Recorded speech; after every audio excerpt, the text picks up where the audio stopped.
Imagine Patrick Bet-David sitting in a bustling diner in New York City early morning. His notebook open, filled with scribbles about rivals, haters, even friends. He's not just thinking about competition, he's sharpening his eye on his enemies.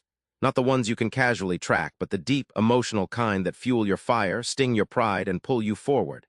But here's the twist. Before you unleash that energy, you've got to ask which enemies are actually worth your time. You know who your competitors are, the calm, calculated rivals you watch. But enemies? They're different beasts entirely. Let's break down what sets them apart and why that difference matters more than you think. Bet-David recalls his early days running a small financial firm, where competitors were names he could list. Firms like Morgan Stanley or Merrill Lynch.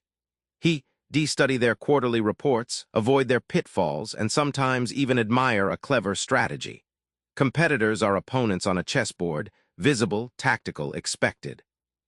Enemies, however, are the people who said Bet-David's dream was impossible.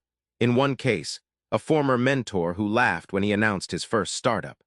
Think of enemies as emotional landmines you step on unknowingly. Their explosions trigger raw passions. It's less about strategy and more about survival instinct. The payoff? Bet-David learned that not all enemies deserve your energy. When you choose which battles to fight, you turn emotional ammunition into fuel for growth. That selective focus transforms bruising conflict into a rocket booster, propelling you beyond rivals who only engage in business as usual. Now that you see your enemies clearly, Bet-David digs into a powerful secret. How to turn that fiery, emotional energy into something productive, not destructive. Patrick shares the story of his explosive initial reaction to a harsh online critic who called his early videos amateurish. Rather than blow back in anger, he harnessed that fire, doubling down on quality, outworking everyone else. The critic became his fuel, a strategic weapon to sharpen his craft and public appeal. He uses a vivid analogy: emotion is like a wild horse.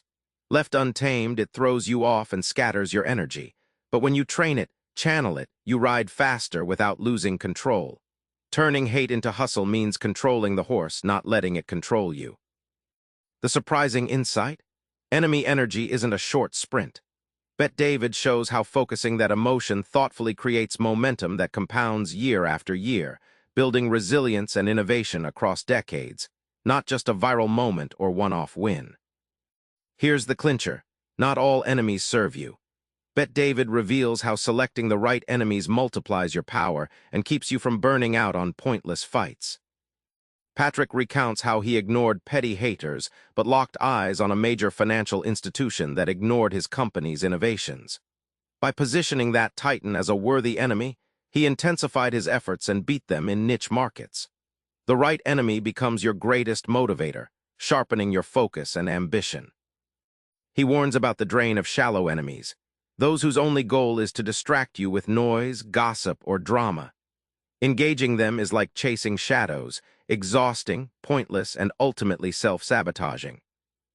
Bet-David's ultimate insight: enemies aren't just obstacles, they're key to your legacy.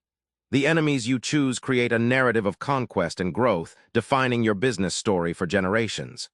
Pick those fights carefully, your life's work depends on it. Back in that New York diner, Patrick closes his notebook, not with a list of all haters, but with a carefully curated lineup of enemies worth the fight.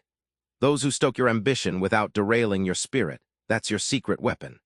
Now try this. Tomorrow, write down your top 3 enemies and ask yourself, which of them deserves my energy and which are just noise? Make your enemy list your best growth hack. Subscribe for more book summaries like this one.